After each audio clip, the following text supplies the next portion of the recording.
With threats to our nation waiting around every corner, adaptability is more important than ever. When conditions change without notice, quick strategic thinking is crucial. And with obstacles consistently impending, determination is essential in overcoming them. It's this willingness, decisiveness, and resilience that sets Marines apart. With our fighting spirit, we don't just fight battles, we win them. Marines are the constant our nation counts on to fight the unknown. And through adaptable problem solving, we do just that. Learn more at marines.com. Hey there! Did you know Baker's always gives you savings and rewards on top of our lower than low prices? And when you download the Baker's app, you'll enjoy over $500 in savings every week with digital coupons. And don't forget fuel points to help you save up to $1 per gallon at the pump. Want to save even more? With a Boost membership, you'll get double fuel points and free delivery. So shop and save big at Baker's today. Baker's, fresh for everyone. Savings may vary by state. Restrictions apply. See site for details. It's only a kick, a jump, a block. It's only a serve. It's only a tackle, a run. It's only for the fans. After all, it's only pressure. You got this. Adidas.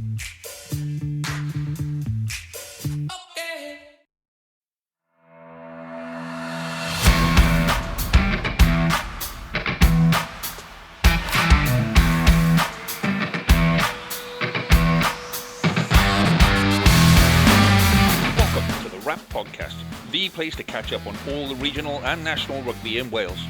You can find us on all the usual social media platforms and message us through there if you want, or you can email us on welshregionalrugbypod@gmail.com. So all the boring stuff out of the way, let's talk rugby. Hello and welcome to this week's edition of the Rugby Podcast with me, Lee G. Joining me as per usual, Harley, Jamie and James. Full crew tonight. Evening, gentlemen. How are we? Good evening. Good evening. Hello. So, James, just tell everyone, how long ago did you walk through the door from work? At 18:03. And we're now at 80. So literally 5 minutes. James is not a maths teacher. Yeah. So James has done his prep work for tonight, so he's all good on that. Who wants to go first on drink of the week, gents? Let's get into it. Who's going to do drink of the week first? Oh, then I'll start then. Go on, then. So it's one I've had before, but it was this or cause, and thing. So I've gone for the cider. So I've gone for bottle of Rip Tickler. So it's the Exeter Chiefs Foundation sponsored beer from cider from Stanford Orchards. 5%. It is lovely. I'm not bothering with the wanky bollocks tonight. No wanky bollocks. I am shattered. Jamie, any wanky bollocks from you? Yeah, so I got a beer that you'll be familiar with. I've got IPA from Valinvol. Ooh. Are you turning? Are you going the other way? Well, beer-wise, I hope you mean. This came in Beer Club. So they're based out that way. And speaking of wanky bollocks, I don't know if you know this, Lee, but it says Valinvol Brewery are the oldest canners of beer in the world. Did you know that? Yeah, it's a bit like the New Zealand game. They don't mention it very often, you know. Ah, right. But yeah, it's fine. It's good. It's perfectly fine. What New Zealand game?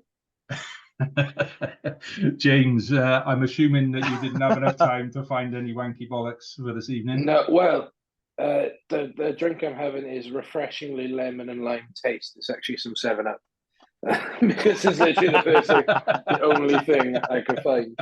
I did stop in Morrison's really quickly. It's literally on the way to my flat, and I sort of ran through the beer section. I was like, I can't stop and read wanky bollocks this week.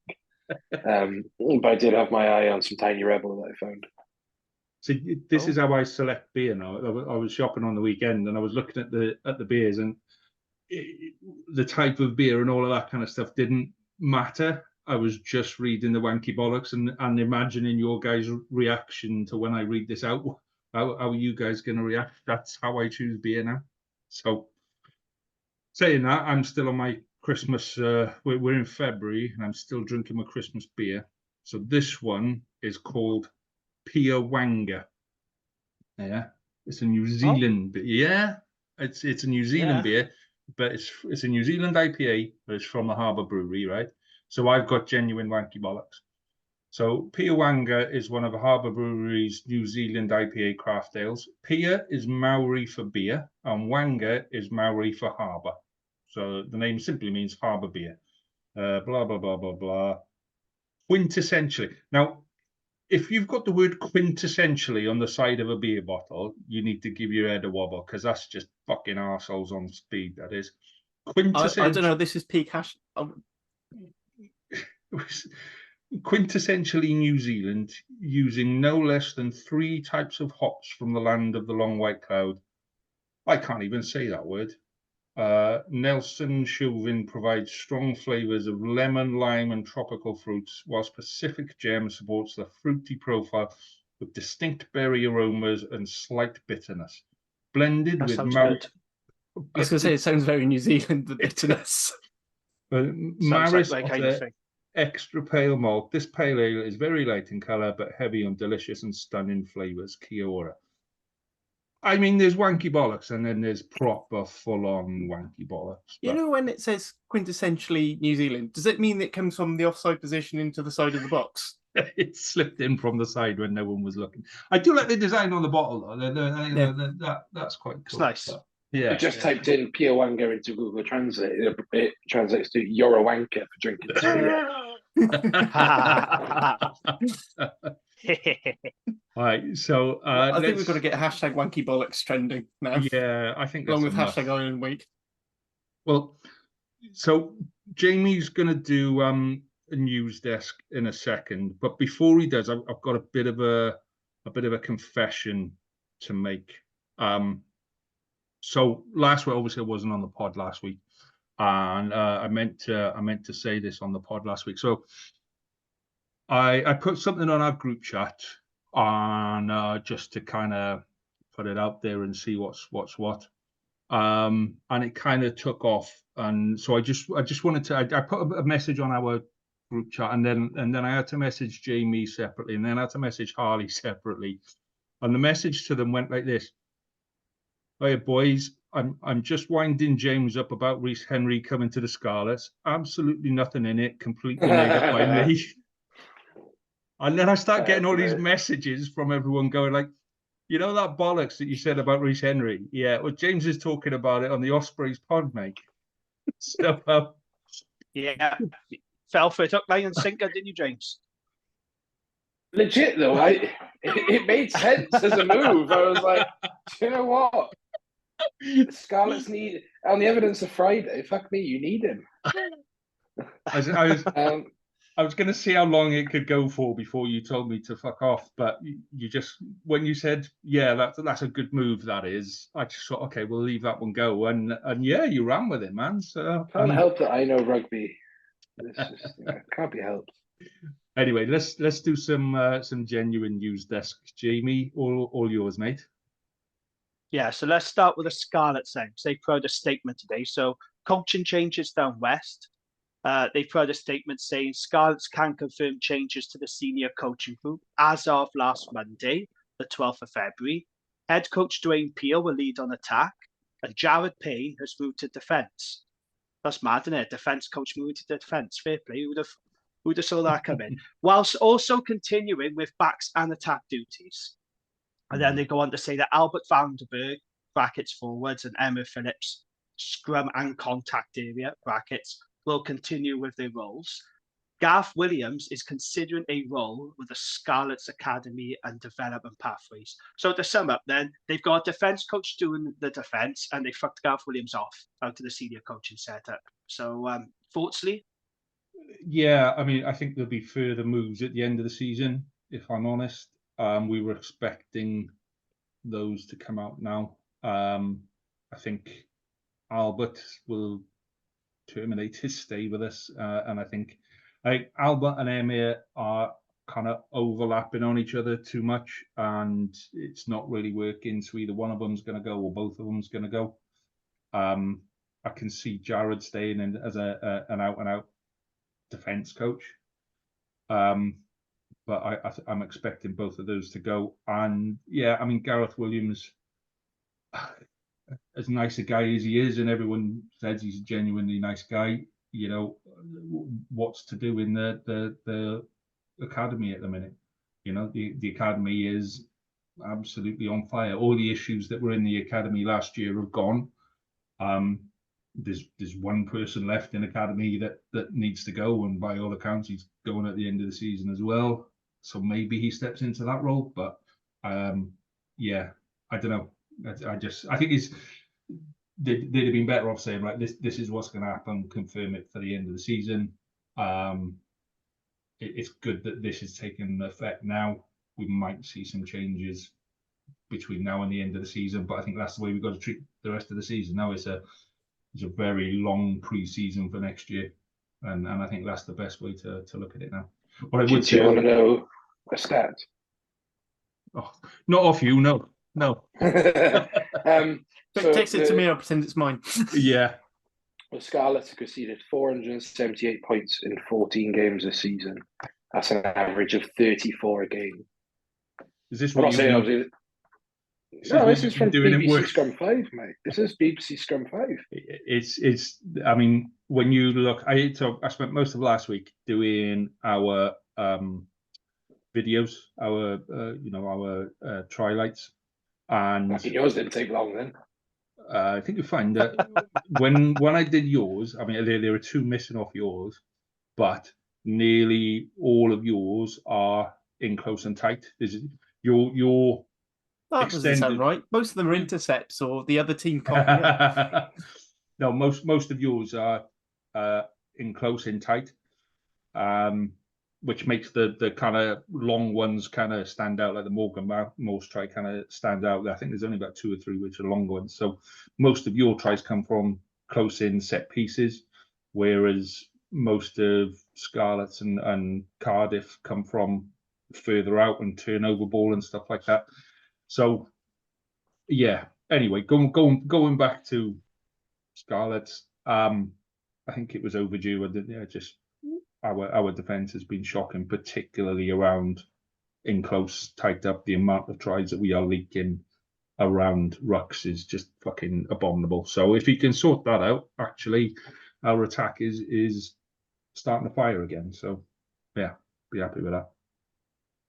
Stuff. Okay, let's move on to some signings news then, because we was a bit busy on the signing front. So Dragons have signed Matthew Squeech on a permanent deal. So he was on loan from Cardiff for the past 2 seasons, but now that move has been made permanent.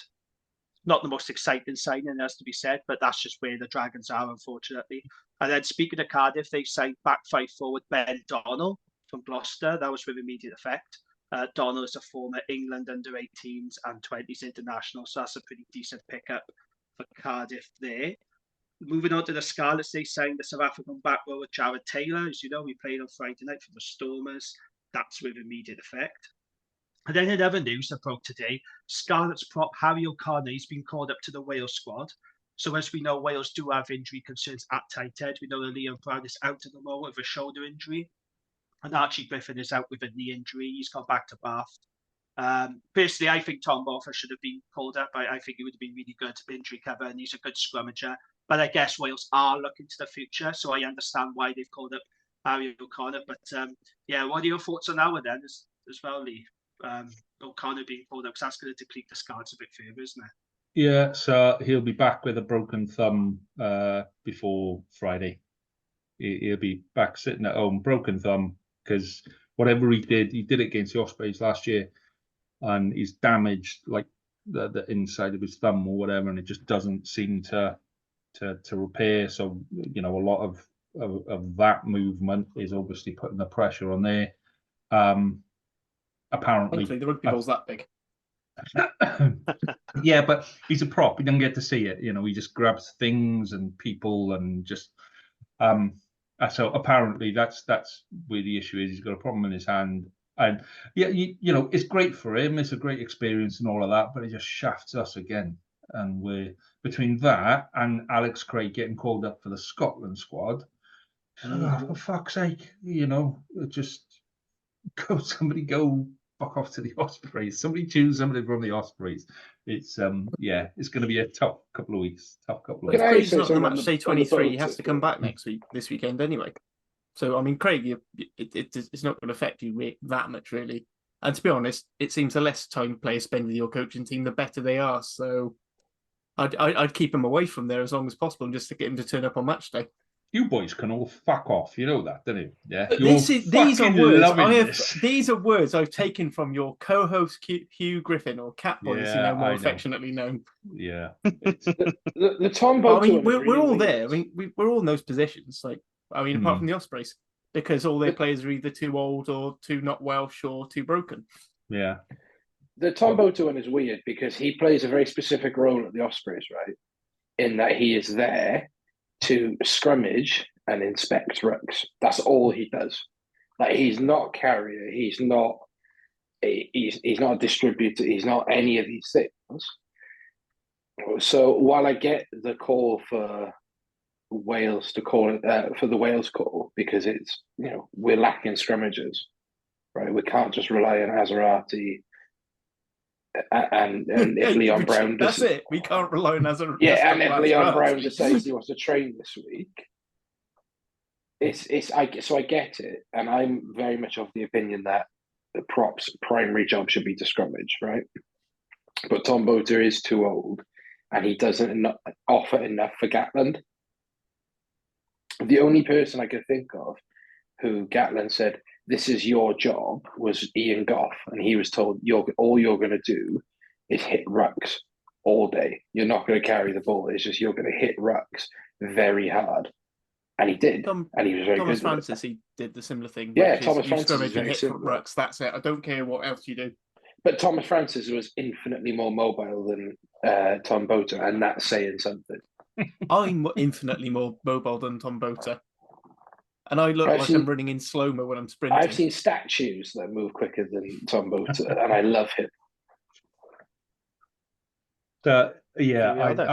I'd have put anyone else other than Harry, just because I think he needs time to develop, and he's as much development as he'll get in the Welsh squad. He needs the one thing we're lacking at the Scarlets at the minute is a consistent team week on week on week, and any chance we've got of that has just been pulled away. So yeah, going on the age point, because really Gatland's only picking two people really over 30, and that's Gareth Davis, George North, and potentially Faletau, who he said even if he was fit for the Six Nations, he was going to leave. And I think Thomas Francis is also on an emergency leave. People who are very established in the squad already. So I don't think Gatland's going to want to bring in a player who might not make it to that World Cup. It's the same thing. So I'm going to jump ahead to my stat of the week, which is Thomas Young, four turnovers in a single match, which is the joint record with Lorenzo Canone for this season, and the first time Cardiff have had 4 turnovers from one player in a match since Will Boyd. And once again, thank you again for that one. I still can't believe you let him go for Josh McLeod. No, but rugby in again, Spain. he's too Gatlin. His face never really fit. Nicky Smith's face never really fit. As good additions as those would objectively be for a lot of Wales's problems right now, they're now in that 30+ bracket. And if Gatland didn't fancy him back then, he's not going to fancy him now, really, no matter how well they play. Anyway, let's just accept that someone else has shafted the Scarlets this week, and I'd be more annoyed that your first and second choice 10 are both in the squad. Yeah, that would annoy me. That would annoy me more. I'm waiting for. Sorry, and your first and second choice 9. Yeah, that's what I mean. I'd say that's more annoying than losing a prop. I'm waiting for Archie Hughes to get called up as cover for something. So no, we've lost the full tight 5. Oh, fucking hell, lads! Get over it. Does it? Seriously, right? Of the 4 clubs here, who would you say has had the tight 5 worth going up to international level? And it's not Cardiff. Yeah, James, it would be the Ospreys. Bleats on about it look how good my boys are. Oh, my boys are amazing. Oh, look how big and beautiful. Oh, look at them run for back off. If they were that good, they'd be in a fucking national team. Your assignment going well. Let's move on, James. I don't have any other news. That's it. Unless any Ospreys of had you some guys have contract any renewals. news. Ospreys Who's re-signed that some then? players last week. So One of they them's Tom re-signed. Botha. Last week they re-signed Tom Botha, who I did say on the pod last week I thought Ospreys were going to lose. So he signed what I understand is a 2-year deal. I have heard 1-year deal. Harry Deeves has signed a 2-year contract in Oh, of course, Harry Deeves. Yeah, one of the best announcement videos I have ever seen. If you haven't seen it, him and Luke Davis recreated an iconic scene from Twin Down. And who else? Oh, Dan Edwards, of course, the Carmarthen boy. I understand has signed a 2-year deal as well. that was a nice video. They Having him at this nailed that grassroots announcement, club. by the way. The Yeah, timing on it that was a lovely brilliant. video. Really nice Yeah. video. That was nice touch. And Keelan Giles is the last player to sign. Oh, again, another nice video of him scoring a try for one Arloyd under 16s in the exact same fashion he did for the Ospreys. So yeah, brilliant to see that.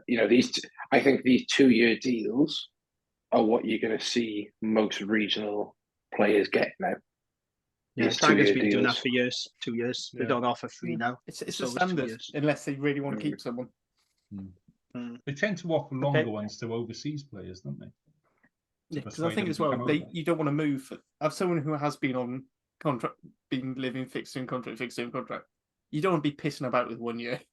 You don't, especially if you're going to move your whole family. Yeah. Okay. So that's all the news for this week then, Jamie. Yeah? Yep, that's it. We're done.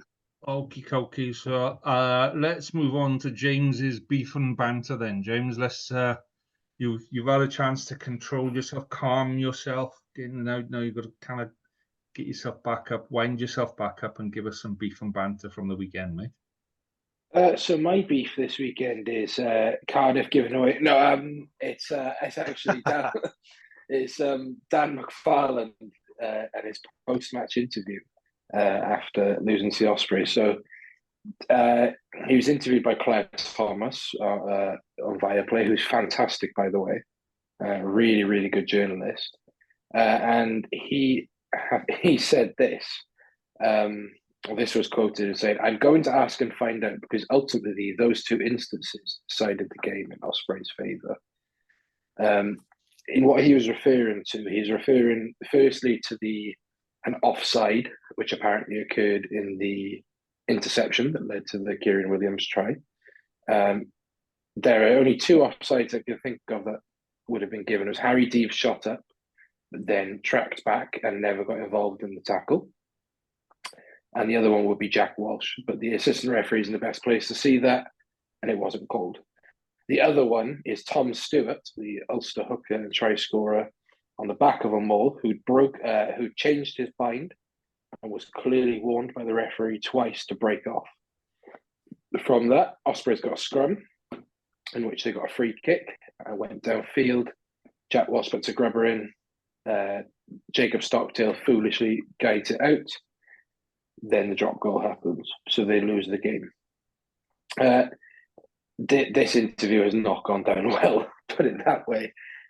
Mainly with Ulster fans who have been growing increasingly frustrated with McFarlane over the season after a disastrous European campaign. But ultimately, I think all rugby fans, apart from a certain Scarlet supporter, putting his 2 pence in. I wonder which one that is. But this is not a good look for the game, not a good look for Ulster, for Irish rugby. And Claire Thomas does absolutely fantastically in bringing him back in and saying, well, actually, if you'd got your game wrapped up by 70 minutes, you wouldn't be in them positions. He just comes across as a bit of an arsehole. And just a really, really poor interview. And, especially after Scotland, have complained about the ref for the past, 2 weeks now. This sort of stuff now is creeping into post-match interviews. And it's not great. So, especially from, the paid professionals, it doesn't matter what we say. We're nobodies. But ultimately, you're a paid professional coach. You cannot be saying stuff like that. He's a man under pressure, isn't he? And it looks like I don't think he's going to have a job next season because a lot of Ulster fans are turning on him even before that interview. It's not been a good season for Ulster, and I could see him getting the chop at the end of it. But, I we'll think have so to see. too. Ian Frizzell is sort of the man in the know about Ulster on Twitter, who's a good follow. He was disgusted by that interview, and rightly so. I have said that I don't think they'll sack him mid-season. The IRFU generally don't do that. No, end of season probably. But it will be end of season. Just my 2 cents. Wouldn't it remind those comments against the ref? Kind of reminds me of when Piv, right at the end of Pivac, when he blamed Joy Neville and called her an inexperienced ref for not knowing, for making a couple of decisions, which is just for me a sign that the coach knows he's run out, because he knows now that because he spent all season shouting at his players and calling them out on interviews, and clearly he's not going to respond, and the players have basically said, "We just fuck off." So they're pissed off with it. But he was a professional prop. How does he not know how a maul works? He's lucky it was only a scrum for an accidental obstruction, not an actual obstruction, because Tom Stewart clearly comes off and then goes back into a maul. I mean, you could call that as a penalty obstruction as well, if the ref was being a big dick about it. Like, come on, if you're going to pick up on any shit like that, like, don't pick the clearly obvious one where he was given several chances. Tom Stewart's a professional hooker. He should know how to stay bound into a maul, particularly when he scored all of Ulster's tries this season. And there's Ospreys were down to 13 at one point. And you can't say it was the ref's fault when you gave away one less penalty than us, and we were down to 13. So look, they scored 2 maul tries, and that was it. And to be fair, even their maul wasn't working particularly well. No. Like, the Ospreys were actually pretty decent with it, but then they could have kicked for points more, and that's a coaching strategy thing. Well, this is where I think it's an away game. It's a game where you need the win, not necessarily a bonus point. Yeah, I agree. Very quickly, I do have another beef, actually. It's the commentary team for that game. Oh, fucking hell. Martin Gillingham, who I really love anyway.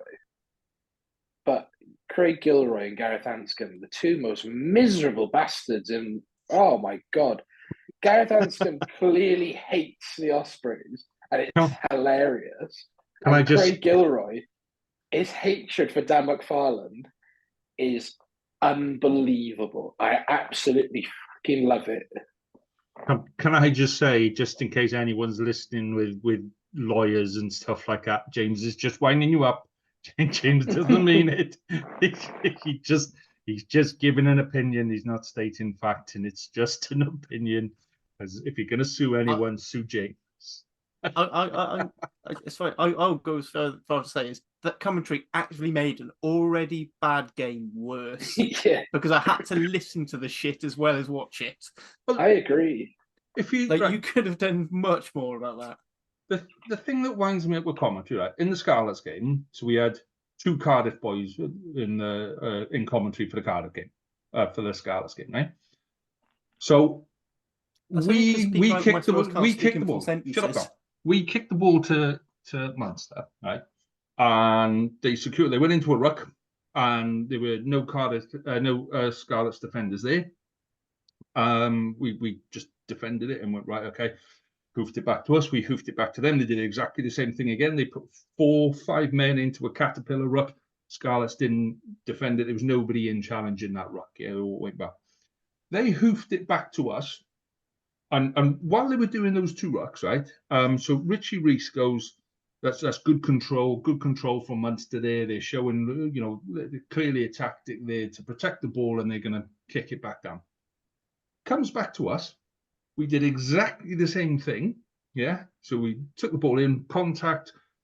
Munster man gets up, fucks off. We've got 4 men in the ruck, and we're going to kick it to touch. And Richie Rees goes, that's poor from the Scarlets. They're not committing any men there. And you're like, literally in the space of 30 seconds, from one kick to the next kick, you've just gone, Munster, that's good. And then Scarlets, that's poor for doing exactly the same thing.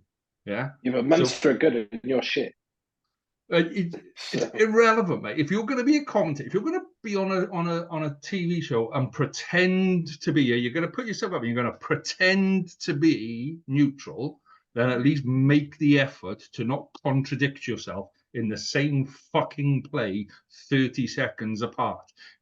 That's the bit on commentary that pisses me off, where they purposely go, and it was why we said we were going to have 4 of us on here, so that there's not like, we're not going to pretend that we're going to be an All the Wales podcast, but there's going to be 3 from Cardiff.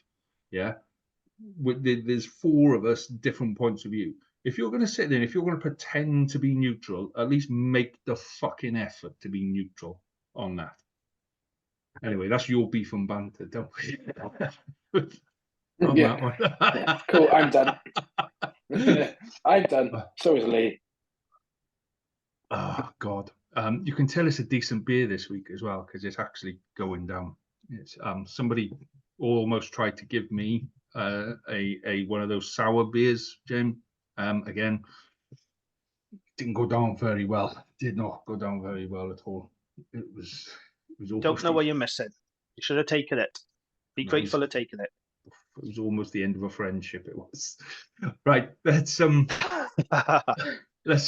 let's move on to the games from the weekend then. So we'll go in chronological order, if you will. So we'll start with the Scarlets.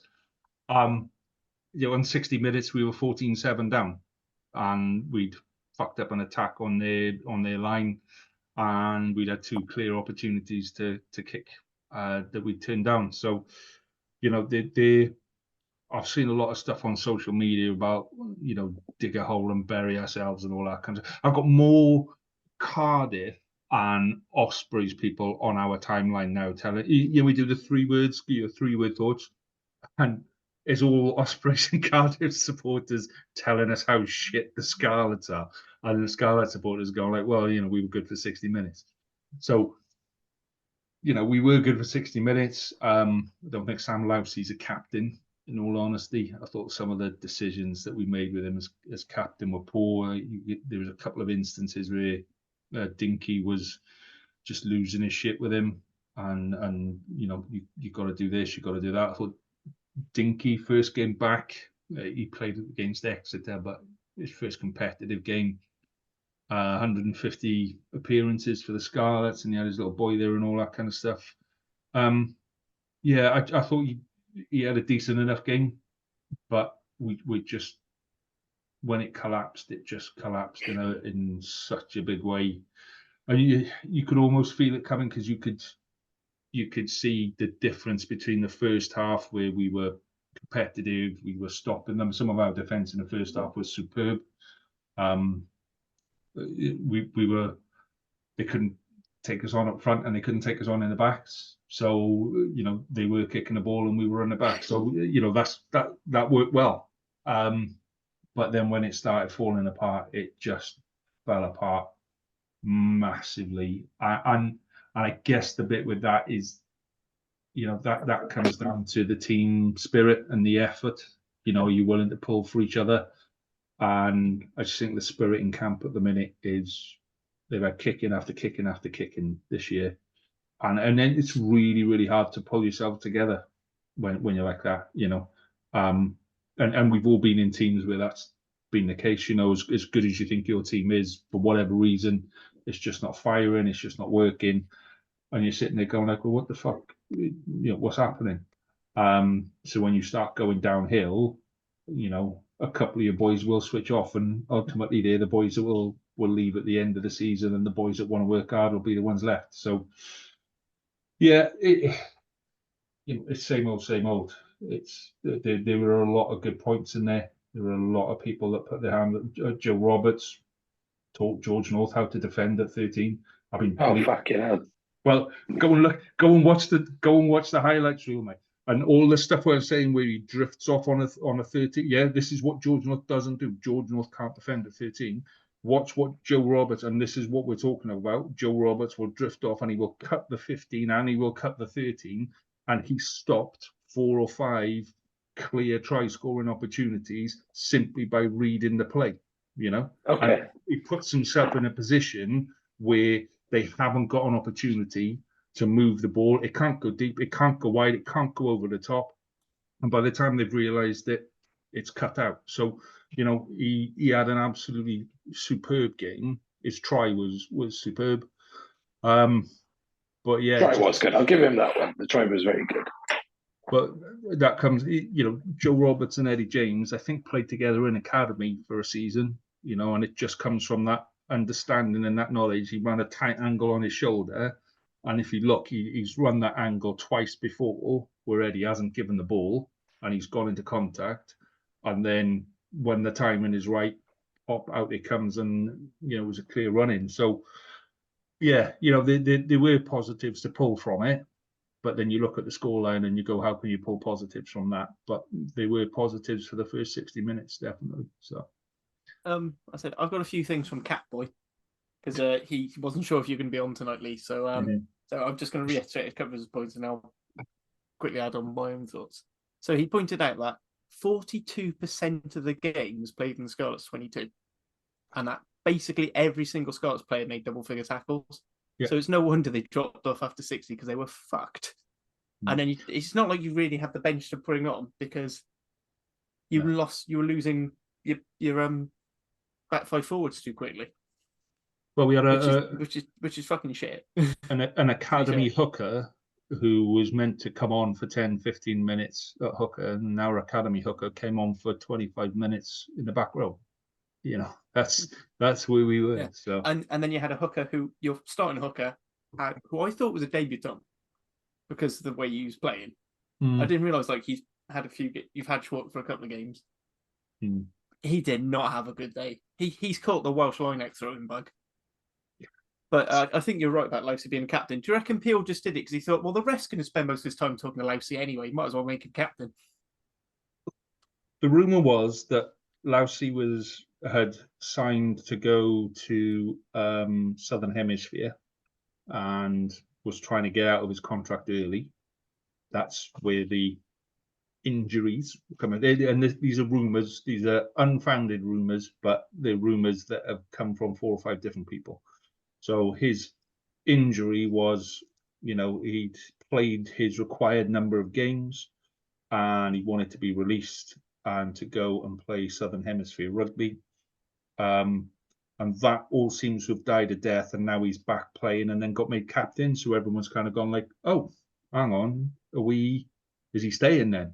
You don't make somebody captain if they're going to leave at the end of the season. So it was a little bit confusing as to what was going on with Lousy. But yeah, he's not captain. He's as decent a player as he is and as lovely a chap. He's not captain. Why not? And then my actual thoughts on the game, I thought that she was one of your better performances of the season. As bizarre as it sounds, I actually thought it was certainly a huge improvement on the Exeter game. Yeah, I mean, for 60 minutes. And again, I think Joe Roberts and Eddie James is going to be a special partnership for years to come. Yeah. Whether or not you can get them both into the Wales squad, because it's a cliche. And actually, when you look at Eddie James, he can punch a bit. But I think the problem is the only reason Joe Roberts isn't placing George North is because we haven't really got a big bastard at 12.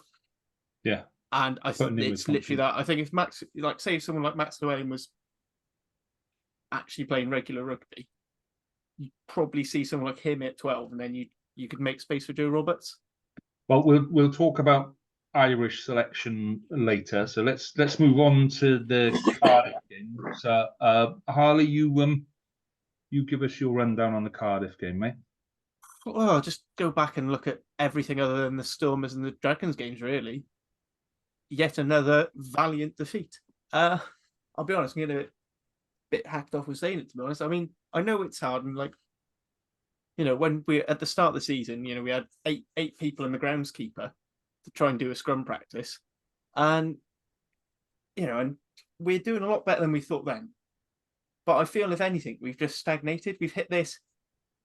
We're being tough. We're tough to beat, but at the same time, even though we went down to 14 men really early, with what was, despite what some of the people on the Cardiff pages were saying, was a clear-cut red card. still could have and should have won that game. And I'm getting fed up of saying we could have and should have won that game, but didn't. It was great to see Reece Carey do some busting runs, but we don't have enough of them. I thought for the 5 minutes Ben Donald was actually on the pitch for getting a head knock, which another one of those head knocks that never gets looked at, which is always weird, no matter who it is.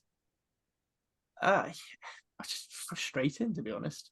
And I'm getting really sick to death of the bringing pride back into Welsh rugby. I'd much rather have a shitty win with a last-minute drop goal than another feel-good factor. That's what they talk about at Cardiff today. The feel-good factor. Thing is, I said it in my post-match reaction. It's great that Cat's getting sold out, whether a quarter of the tickets are being given away for free or not. But even those free tickets are going to be hard to give away. If it's just going to be narrow defeat after narrow defeat. I know James going to come on and say, I wish I was just getting narrow defeats. But it's really frustrating. It's hard to just keep up the positive vibes when it's the same stories all the time, because our game management is still terrible. And I don't think the Welsh internationals that we've lost would necessarily have made it any better. People are starting to say what I've been saying for about 3 or 4 games, is that how long can Cardiff keep having this title of, we lost, but we threw the ball about and some kids came onto the pitch afterwards and had a photo with Mackenzie Martin. Like that's all well and good, but you're not winning games. Like it's different with the Scarlets and Dragons because they may be in a bit more sort of turmoil. The feel-good factor isn't necessarily there. But with Cardiff, the feel-good factor is there. Your marketing's brilliant. You're selling out games. You get 5,000 junior kids to the thing. You sell 8 gallons of beer a minute, and you've got Barry John's boots. You've got all these things, right? But you're not winning. And I've said this on the Ospreys pod, and I say it every week here as well. And now people are starting to get a bit cheesed off with it. And people, there's only so many times Jockey, who I think is a good coach for you, can say, we played really well, or we did all these things right. It has to stop, but I can't see where it does stop. This is your issue, and Harley's absolutely spot on. There's maybe, with the exception of Thomas, I'm not sure, because I think he'd still make the same mistake. So, like, the big thing for me was we were 7-3 up with 30 seconds to go, and Bevans shapes for a box kick, and Thomas has done the exact same thing for Wales and Cardiff. I don't think he would have played the extra phase or two to just kick it out. And then instead of being 7-3 up, we're 7-6 up. And, we only lost by 2 points. It's an interesting one, but people are finally, starting to catch on what I've been saying for weeks. I don't think... Even me and Carwin have been saying this, and there are a few other Cardiff fans who've been saying it for a while. It's just that cohort's getting larger. But your problem is, right, that your statistics will show you that if you can get kids in the door to a game, kids pretty much don't watch the game to see who wins and loses. They just want to shout at people. Yeah. If you can get kids in the door 2 games before they're 14, their retention rate at 40 is twice as high as if their first game is after 14. I saw a bizarre study on it when I was looking for something else. Yeah. So that's why they're getting that many people in the door that early. They're establishing behaviours, yeah, and it's got nothing to do with the game. Absolutely nothing to do with the game. The retention rate that Cardiff will get out of those kids over the next 5, 10, 15 years will be significantly higher than any... If we start going now and giving away to under 16s and under 18s, the retention rate on those won't be as high, yeah? So what Cardiff are doing is right. And all clubs have done it for a long time. You know, if you're one of the kids that runs on at halftime and all that kind of stuff, you, your family, your club, all of that kind of stuff, you get free tickets. If they do the community game in the week, you get free tickets and stuff like that. The whole point of that is to get them involved in the club, and it's genuinely got nothing to do with winning or losing. That comes later. Yeah, that comes later when you get to like 18, 20, 22. That's when winning becomes important. When you're in that developmental phase, the fact that you get to run on the pitch after the game and have your photo taken with somebody that you've seen on the telly the week before, that will stick in a kid's head much, much longer than the score. Yeah. And I remember when I was 7, I trained in a rugby club about 5 minutes that way with the Japan national team. Yeah. And I remember throwing a ball, I couldn't say the name, didn't know who they were. They gave me a hat, they gave me a badge. I remember virtually every minute of that 15 minutes because I was training with a Japanese international rugby team when I was 7 or whatever it was. Yeah. Then I remember more of that than pretty much any of the games that I've been to see since. Yeah. That's the effect that giving those kids an experience will have. So don't knock it. That's not. I was going to say before James goes on his point. That's not the bit I don't think it's the bit James is annoyed at, because it's not those 3,000 kids that we've brought in on free tickets. It's probably not even like the 6,500, 7,000 season ticket holders. It's those people in between. It's the ones who are going to be going to those Friday night, who we want to go to the Friday night games or the late Saturday games, the ones who are going to be putting in £30 behind the bar. If we want to keep those, we do need, to a certain extent, yes, the entertaining rugby is great, but we need to start seeing some results for it as well. And it's not so bad if we're narrow defeat and it's something ever so slightly different each way, or it's an unlucky, or it's a 50-50 bounce. The issue for me is it's the same issues for Cardiff. It's an implode. It's catching a ball in your own 22 and hesitating and going for a run, then shipping the ball onto Tinas De Beer, hoping he can pull off a miracle clearance kick when what you needed to do was boot the ball away straight away, because we've lost that kicking battle. It's that last 30 seconds of a half where you just need another ruck and kick it out. Those mistakes that have been happening before the budget cuts. It's those mistakes that have been plaguing our squad for years now. We need them ironed out. So while we're talking about teams that consistently make the same mistakes week after week after week, Jamie, let's talk about the Dragons. Yes, let's talk about the Dragons. So Glasgow 40, Dragons 70. A scoreline that flatters the Dragons, to be perfectly honest with you. And look, I'm not going to make excuses here, okay? I'm not going to excuse that performance, but I do think there is important context to bear in mind, okay? So Glasgow are flying in the league, right? They haven't lost a game at home in the URC. And you're asking the worst team I consider now to be the worst team in Europe to go up there and try and get something out of it.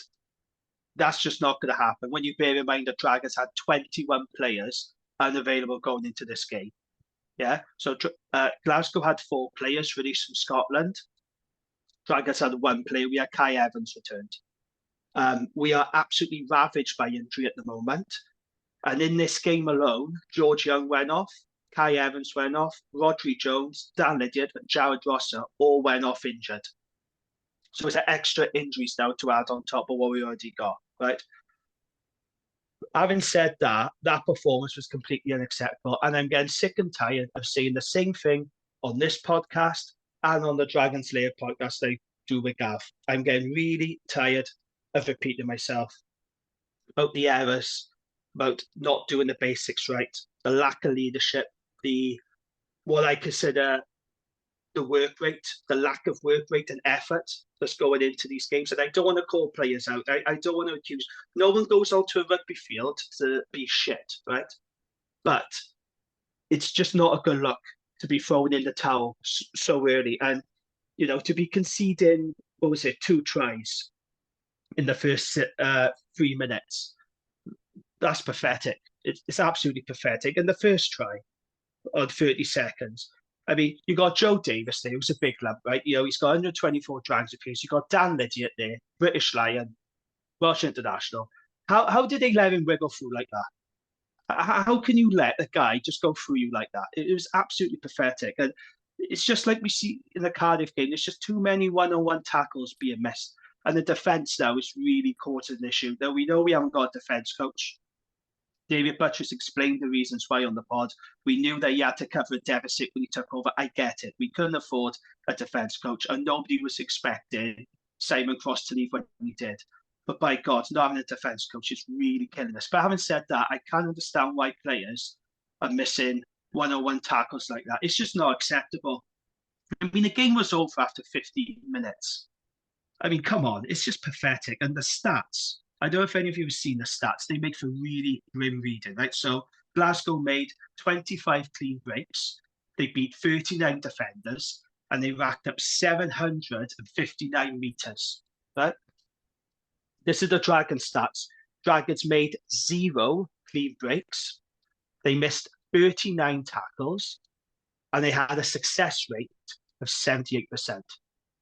It's pathetic, isn't it? Just be honest about it. It's absolutely pathetic. At this level, it's just not good enough. And I posted that clip up on the account earlier, the tap and go. Yeah. That just sums up the Dragons right now. They had a try ruled out, referee Screech's try got ruled out because Dan Lydiate caused obstruction. Very poor from Dan. They have to say it was one of the worst games I've ever seen him have. And you're like, oh, for fuck's sake. But then they still got the penalty and they attempt to tap and go, except for the fact they forget to tap it. You watch it and it's just comedy. Like, you look at the Scarlets now. I don't think there's anything much between these two sides, but the Scarlets are bad, but the Dragons are comically bad. Do you know what I mean? That's the difference. They're comically bad, and it's just completely unacceptable. And I'm reading Steph Hughes' comments on the website today. He says, we need to look individually at our own games and be honest. Ask ourselves, what are we doing enough in the week? Are we doing enough day to day to be better? Are we being as good as we can be? So that's the captain coming out saying, are we doing enough? Can we get better? Well, the answer is no, they're not doing enough. I don't know what's going on at Bustrummer, but they go with that because you cannot keep seeing these games. We're trying to get blown away completely, and it's game over after the first half. And it's just getting really depressing now, actually. And I've been through this so many times before, but it's getting really tiring. And it's also a game where I can't take any positives from this. I know people have talked about the youngsters, and you had guys like Ollie Andrew from Newport, he made his debut. You had Sam Scarf from Pontypool, hooker, he made his debut. But then instead of playing a hooker, we played with a flanker with a converted hooker packing down a number 8. Because that's where we are at the minute. And that's not a good experience for a youngster. You know, It's like Gavin said on our Dragons pod last night. That's fine in Hastings Division 5. That's not good in the URC. So, it's just very difficult to keep watching Dragons just not execute the basics, making the same errors week in, week out. It does raise question marks with Dai Flanagan, and I like Dai Flanagan a lot. And, you know, we had Steve Jabber Jones on with us last night, and he said, look, he's a good coach, got to give it time. But is he a good head coach? And it's a fair question. You asked to say about Dwight Peele at the Scarlets. Is Dai Flanagan really the right man to be head coach? Because he might be a good coach, but he might be a coach that's better as second in command. Maybe he needs someone experienced alongside him or above him. Maybe he's that kind of coach. But it's just utterly grim at the moment with the Dragons. It's really hard to watch. And bear in mind now, in 2 weeks, they got to go to Ulster now, away. An Ulster team that's smarting from that Ospreys defeat. And we all know what's going to happen. They're battered and bruised. They got loads of injuries. You got Dai Flanagan saying after the game, our dressing room's like a war zone. They're going to go out there with a load of kids, and they're going to have 50, 60 points put on them. That's just where they are at the moment, and it's grim. It's really grim. So, very disappointed. But I'm fed up of saying the same thing over and over again on 2 podcasts. It's not enough doing it on here. Then to go on Dragon Slayer with Gav, and we are repeating ourselves over and over again. Like Ali says, he's getting fed up repeating stuff. I'm constantly saying the same thing because I'm not seeing green shoots for the Dragons this season. You know, talk about Cardiff, at least there's green shoots there. What I will say about Cardiff, okay, they've won 3 games all season. That's the same about the Dragons. I know there's a caveat there because they played Champions Cup rugby, but they've won 3 games all season. but at least they're competitive. At least Cardiff are competitive. At least they show fight. And I just don't see it in this Dragons team. I'm not seeing enough fight. I'm not seeing enough work rate, enough desire. And it's really disappointing to say that, but that's where they are at the moment. Things have to change. What's going to change now this season? Nothing, is it? We have to wait till next season to see the changes. We know they'll be changed next season, but this season, we've got a lot of games to play. We've got some really tough games coming up.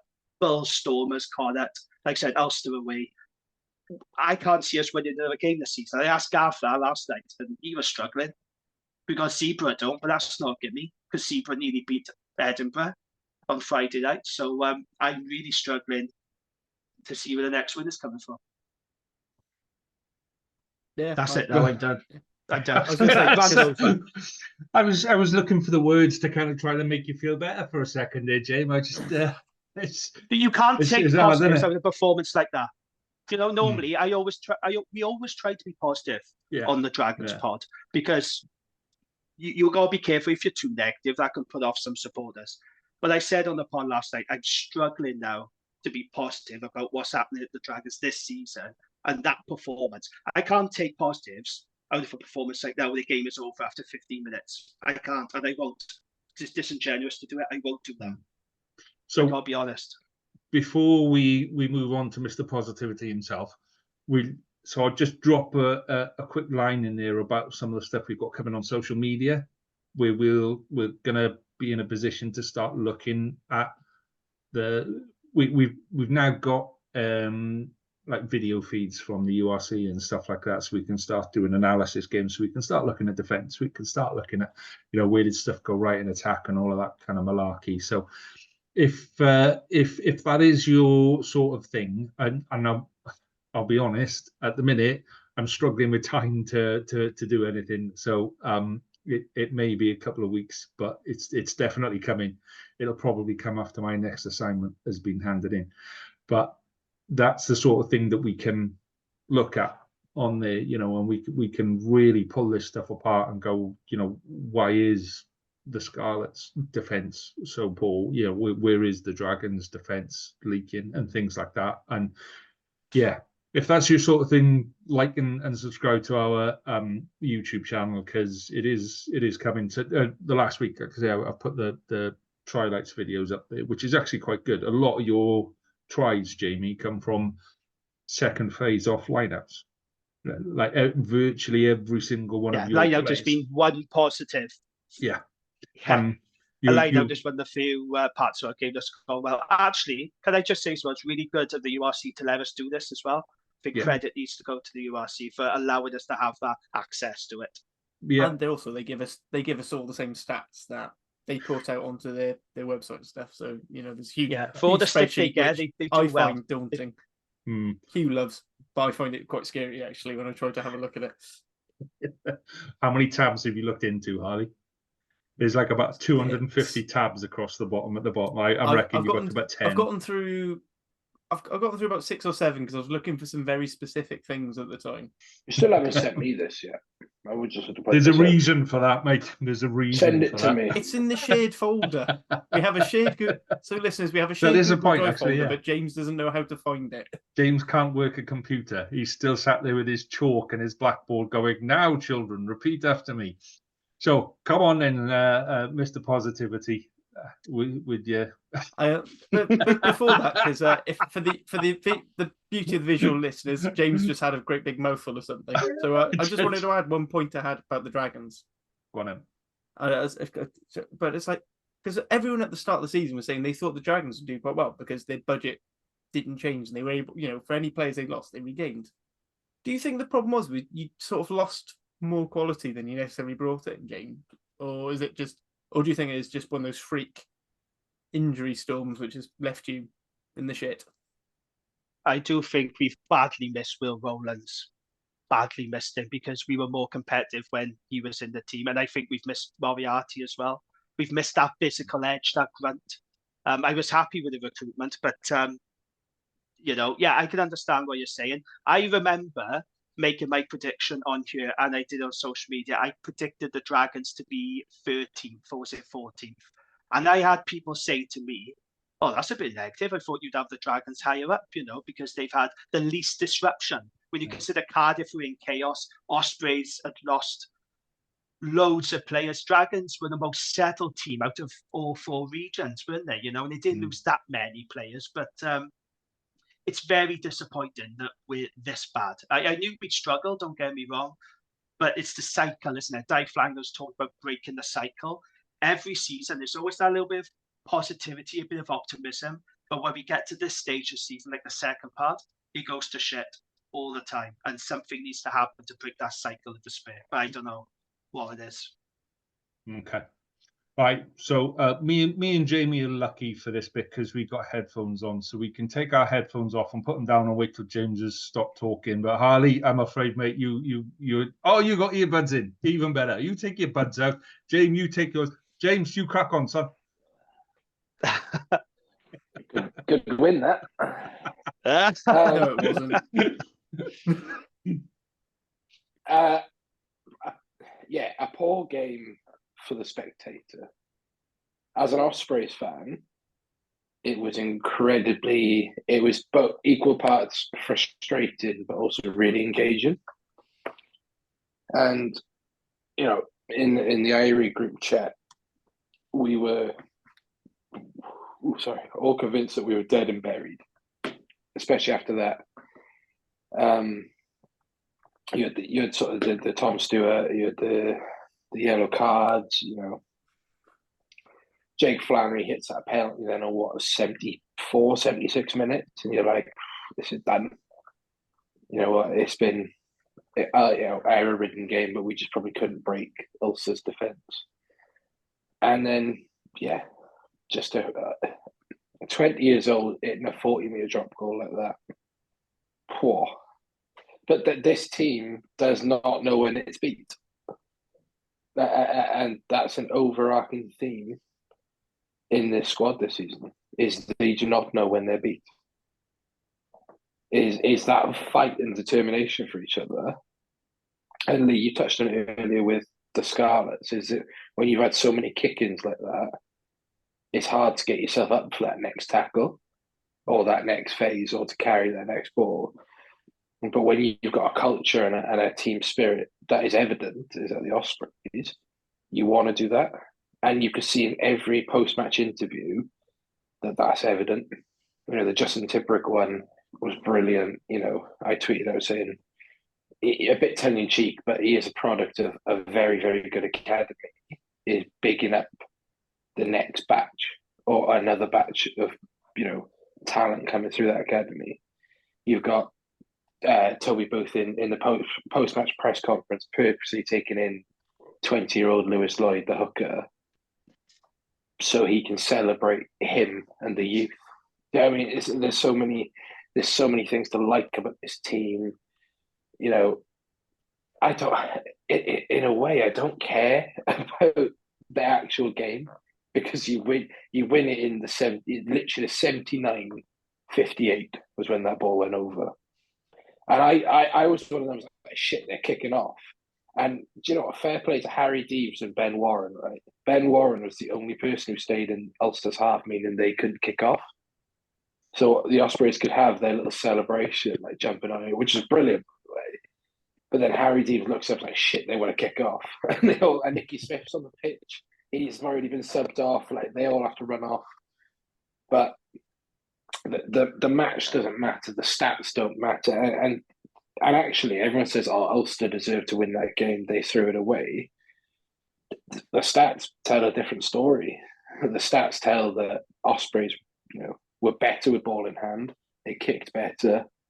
They had a better set piece. That's the realities of the game. And I think Ulster were wasteful. Their scrum clearly wasn't up to it. Nicky Smith had poor Marty Moore running off after 25 minutes. I'm going to talk very quickly about the scrum. That was arguably the front row performance of the season for us. That was a fucking statement. To go out there, and that is a quality front row. That's a test standard front row.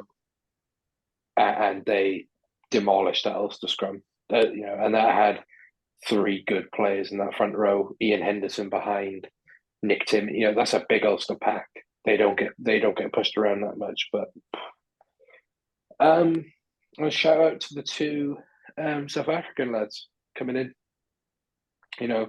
They've had two training sessions since they've been here, and I thought Victor Kikete was absolutely fantastic. Really put himself around the park. Boshoff didn't probably get the attacking chances he would have wanted, but in defence, I thought he was very good. The team only missed something like 6 tackles all game. And Alex Cuthbert, how good is that to see him back? And he played very well when he came on. Puts in 2 really good tackles, wins the ball back in the air. Does get absolutely smashed at one point, but yeah, I'm not going to argue with the yellow cards. The Morgan Morse one was stupid. I don't necessarily agree with the James Ratty one, but I can completely see why he's given it. Ratty does. Team Miller, wasn't it? No, it wasn't. It was for the trip. The trip, yeah. The Luke Marshall one is for a team yellow. The Ratty one, I see both sides of it. Ratty has grabbed him first and made contact with the arms first, but he has stuck his leg out. I've seen so many outside backs do that tackle yeah. forwards, though. But I think if it was the other way around, it would have been they wouldn't have noticed. No. Yeah, that's my thoughts on the game. Harley, you can go on. So because I said I did think it was a terrible game, but I will say this I've said it a couple of times on the group chat, and I've said it on here on the pod already tonight. I'd take it right now.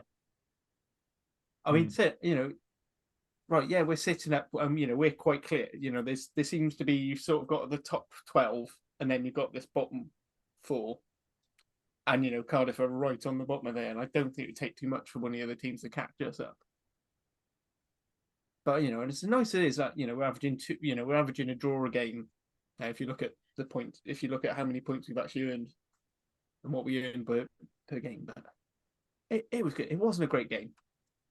I don't think either team handled very well. I think they're probably 2 of the worst teams to watch in the URC. If what you want is an attacking style of play, they're probably the 2 most heavily forward playing teams, and they do try to attack, but it just never works very well. Certainly not consistently.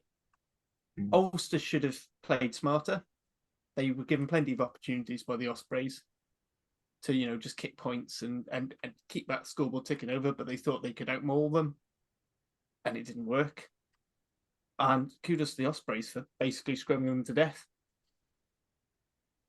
But what is the secret at the Ospreys, though? Like with the culture and the mentality? Because I don't want to bring this back to Dragons, but I do think, you look at what the Ospreys did, never say their attitude. You talk a lot about the culture. Everyone's playing, everyone buys into it. Why can't that happen at the Dragons then? Why can't that happen at the Scarlets? What is it about the Ospreys? What are they getting right?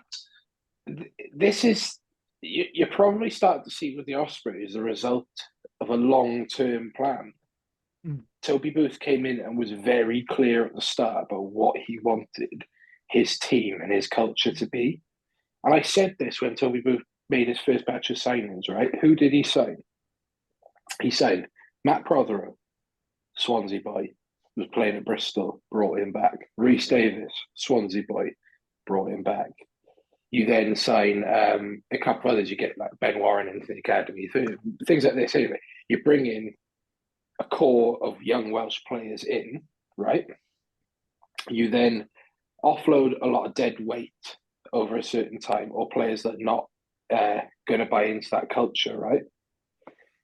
You then bring in players like Stephen Myler, which is a brilliant move, was invaluable to teaching other players. Owen Williams, people like this. Then all of a sudden, 4 years later, as Toby said, he's brought the first batch through. Your Dewi Lakes, your Morgan Morrises. People forget Gareth Thomas was 4th choice prop when Toby Booth joined, right? Gareth Thomas, people like this, okay? You bring in the next wave through now. It's a culture thing that goes right from the top with Toby Booth through his coaching staff. His coaching staff has barely changed since he was being here. First thing he did, promote Duncan Jones to first team coach. He kept Di Davis in as team manager. You sort of bring Fussell through. The boys who are retiring, your Paul Jameses, your James Hooks, your Bradley Davises, where are all they now? Ospreys Academy. Okay. Every time a senior player is injured, they're not sat at home watching the game or sat in the stands. They're in the coaching box. Justin Tipuric consistently has been in the coaching box. Owen Williams was in the coaching box on Saturday. So there is that it's the result of 4 years of embedding a culture of finding a way, playing for each other. You just have to sit and listen to that multiple Toby Booth interviews. I say, we joke on the Irie pod about Boothie Bingo, right? And the fact that he says these key buzzwords every interview because he believes them. He's like he's like Jamie. You and I watch both, and leaders. We all watch American football, right? You watch American football press conferences; they do the exact same. It's these key buzzwords about culture and about mentality and things like this. That's what I get from it. Okay, so he's doing a brilliant job. We're going to run out of time, gents, and we've still got an international game to discuss for the weekend. So, couple of key things: selection, who's in, who's out, what's the key bit, what are tactics, and how do we beat Ireland? Can we beat Ireland? And then a prediction. So, Harley, you go first. Selection, tactics, how do we beat Ireland, and a prediction?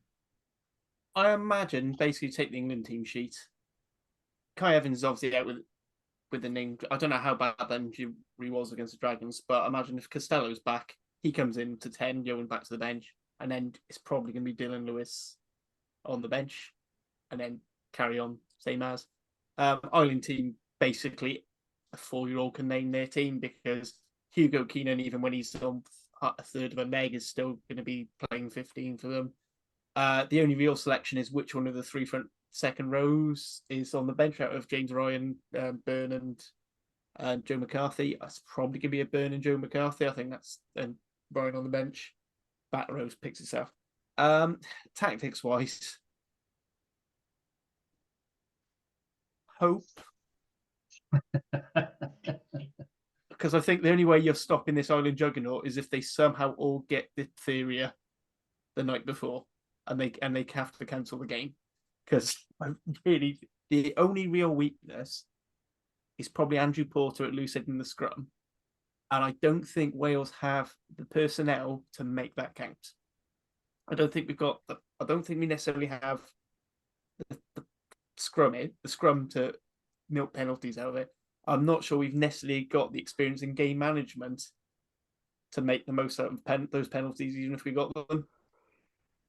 I mean, it's the age-old cliche, and I've just said I'm fed up of saying about it with Cardiff, but it's got to be about performance. I think if the acquit ourselves, we see a decent attacking shape, we see a defensive line that is at least bending a bit before it has to break, and if we could stay within 20, I think against this Ireland side would be good. Okay. Jamie, your thoughts, selection, tactics, predictions? Jamie? Jim? Oh, sorry, you broke up. You broke up for a minute there. Okay. Right. I think the only way we could beat Ireland is food poisoning. That would be my tactic. Infiltrate the hotel room and poison their food. I have no idea how we're going to beat Ireland. And we talked about this on the last pod. We identified the scrum as a possible weakness. But the problem is we haven't got a dominant scrum, have we? So it's really hard to see how we're going to beat Ireland. But what we have to do, we got to get the basics right. Our set piece needs to be spot on. So I would start with Elliot D at hooker, keep Maserati as well, and I'd probably start with Gav Thomas as well at loose head prop. Fly half, hopefully Costello. I would start Costello for this one. We talked about it last week, Owen Lloyd. Yeah, he made some nice touches and did get a bit of joy with his cross field kicking, but he just looked a little bit out of his depth at times, and some of his decision making was a bit naive. So I'd have Sam Costello in there. But we just got to make sure we're error free. The set piece is spot on, because if our set piece is wobbly, that's where Ireland are going to punish us, and we have to be clinical. We're not going to get many chances against this Ireland team. So any opportunity we do have, we have to make sure that we finish them. So it's going to be a very tough ask. We have to be competitive. We have to stay in the fight, but we are going to have to play a bit smarter against Ireland, because unlike Ireland, we don't have those big, abrasive ball carriers that get you over the game line. I mentioned it in the England game in the first half, we went through 25 phases, we were going backwards, and we're not going to go for the game line against Ireland. So Wales are going to have to be a little bit smarter now they approach it. But I think if we get anywhere sort of in the 20-point mark, that'll be fine. But I am worried about this game. I have to be honest. I think if it clicks for Ireland and we don't get a set piece right, and we're not clinical and we start making errors, I think it could be a very long day in Dublin. And bear in mind, we haven't won out there since 2012, so we've got it all to do. Okay. James?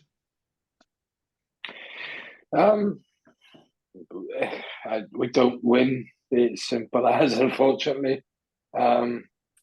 I'm of the same opinion. You keep as close to that England selection as you can. I do think Costello comes back in. Johan Lloyd drops to the bench, and then I think I don't see. I see Joe Roberts actually coming in for Mason Grady on the bench. Nothing Mason Grady has done. There's been nothing. I know he's probably been given limited opportunity, right? But Mason Grady's done nothing against neither Scotland or England. In terms of the pack, I think you might see a Dylan Lewis start now that he's had proper time in the squad. And it's not a slight on Azarati. It's you just go for experience and nous. Do you know what I mean? Dylan Lewis might be. I haven't watched much Premiership this season, but he's probably a different player than he was when he left Cardiff. Now he's being actually a scrum coached, by someone who's actually good at scrummaging. You stick with Elliot D at hooker. He won't drop Elias, but there's a very real chance that Elias is dropped from the bench. I personally think he doesn't. In terms of tactics, Hugo Keenan being out does make the heavy kick option a bit safer. He's confirmed to be involved in the squad, so the chances are he's going to play. Even if he's hopping, that changed. They would rather play Hugo, because they said, I think the Virtual State of Mind pod basically went, the second best option to a fit Hugo Keenan is a half fit Hugo Keenan. Yeah, that's so they will play fair. him regardless, because they've got because you're not going to move Jack Crowley to 15, and then you're looking at probably Kieran Thrall or maybe Jacob Stockdale. Yeah, which actually might be good, because Jacob Stockdale, I think, is probably still going to spend a week or two washing away the stink from the stink he generated in the Ospreys game. Jordan Lama, the Nearly man. No, I forget he exists. Yeah, I just think that the only other change we could see is Will Rowlands in Fred and Beard. Or maybe David. No, he doesn't. Which I think would be very unlikely. But the thing is, and I'll say it with Adam Beard, even if you don't rate it, right? The whole point is Adam Beard wouldn't make an impact from the bench. Yeah. If you want Teddy Williams involved, you drop Tame Bashan from the bench and you bring Teddy Williams in. That's how you get all four of them in that squad. And you start looking at, I know Harley hates it, right? But you start looking at Teddy as a 6. Right? They need to grunt, though, don't they? They need grunt, so that might not be a bad shout. We may not like it, but Teddy Williams offers been unless you change the full front row, the full second row. But then again, unless Teddy Williams is great until he's pushing the scrum. I'd say we put Mason Grady to 8 and George North to 6.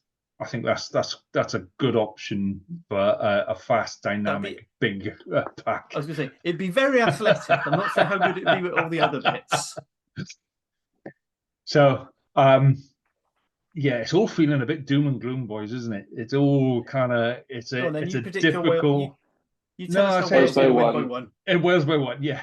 It's a difficult one to see how we, how we do pull ourselves out of it, because Ireland are just so dominant at the minute, and we're struggling. So, yeah, I think for me, we need to find ways of breaking the game up. We play too easily into Ireland's game. We give them we said we're going to keep the ball on the pitch because we're fitter than them. Well, we're not fitter than them anymore. We're going to take them on up front because we're bigger than them. We're not bigger than them anymore. They've outplayed us at the game that we used to play, and they've actually invested in academies to outdo us at what we used to do. So yeah, I think we need to find a different way of playing, a more broken up game, and this is why I've got a feeling that Hardy will come in at 9, because Hardy, with his tap and goes, he breaks the game up. You look at the tries that Hardy's. I don't particularly like him as a player because he plays better for Wales than he does for the Scarlets. He's nowhere near the player at the Scarlets as he is when he plays for Wales, but he does break up a game. His tap and go is exceptional. It makes yards. I think those are the kind of things that we need to do. We need to find a different route around lineouts. We need to find a different route off the back of a scrum. We need a channel 1 ball off the scrum, and we need to work moves off that channel 1 ball. The weakest area we've got at the minute is inside centre, and that's no reflection on Nick Tompkins. I think Nick Tompkins is a really decent player, but he's going to get battered left, right, and centre by Bundyaki, and I feel sorry for the guy because he's just getting ragdolled every week, and he's getting thrown around, and he's one of the bravest defenders at 12 that I've seen. And if he was a foot taller and 2 stone heavier, then he'd be great. But I just have serious concerns over his long-term viability as a human being if we keep putting him at 12 and letting big people run at him. So, yeah, for me, it's about breaking the game up. It's about how we change the mindset on that pitch. But again, it's not a Gatland way of doing things. So I think we'll just play down Ireland's throat, and I can see us taking a right royal spanking. So yeah, I think 10 is the problem position for me, and we need whoever gets that 10 jersey, they need to be able to control the game, because I know they're young kids, but at the moment I'm not seeing it from Costello and I'm not seeing it from Johan Lloyd. We just need a game controller. By God, we must stand bigger though, don't we? And we got to be patient, we got to stick with them, they're kids, but at the moment I think we're very vulnerable at 10. Jamie doing his Sean Holly impression. I think Costello definitely can do it, but I think potentially, that's first half the Scotland game. Pretty much everyone was thrown up a stink, and I think you're always going to struggle. I do think we probably, but then I don't think we necessarily would have scored like the Alex Mann try if Costello was there and not Johan Lloyd. But also I feel like we'd have taken points when they were on offer more if Costello was playing. But Costello's been out since he's played 1 game since the end of the World Cup. Realistically, and then we throw him back into it, and this is the issue.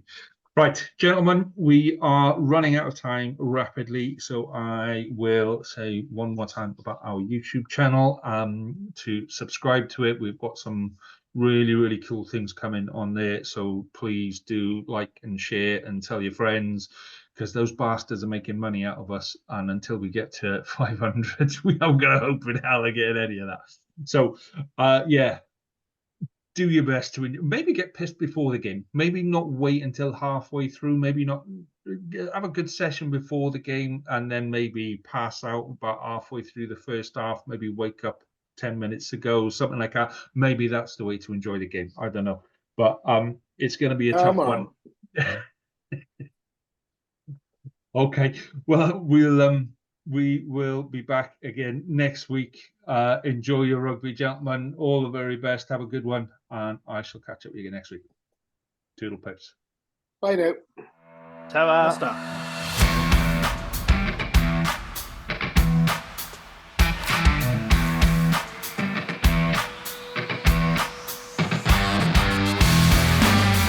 Thank you for listening to the Wrap Podcast. We hope you enjoyed listening as much as we enjoyed recording it. Please do rate us and tell your friends, as it really helps us to grow and get better. We'll be back next week with more of the same, and until then, enjoy your rugby.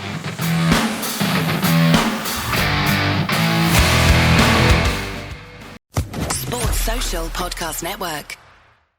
It is Ryan here, and I have a question for you. What do you do when you win? Like, are you a fist pumper, a woohooer, a hand clapper, a high fiver? I kind of like the high five, but if you want to hone in on those winning moves, check out Chumba Casino. At ChumbaCasino.com, choose from hundreds of social casino style games for your chance to redeem serious cash prizes. There are new game releases weekly, plus free daily bonuses. So don't wait. Start having the most fun ever at ChumbaCasino.com. No purchase necessary. VGW Group. Void where prohibited by law. See terms and conditions. 18+.